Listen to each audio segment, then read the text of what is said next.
अस्सलामु अलैकुम वरहमतुल्लाहि वबरकातुहू। बिस्मिल्लाहि वल्हम्दुलिल्लाह वस्सलातु वस्सलामु अला रसूलिल्लाह।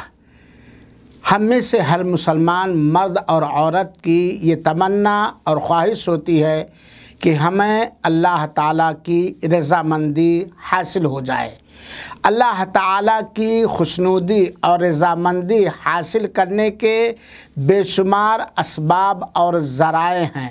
सबसे अहम ज़रिया ये है कि बंदा उन्हीं चीज़ों को, उन्हीं अमलों को करे जिनमें अल्लाह ताला की रज़ामंदी है, और बंदा उन तमाम आमाल और किरदार से बचे जिन आमाल और किरदार से बचने में अल्लाह ताला की रज़ामंदी है।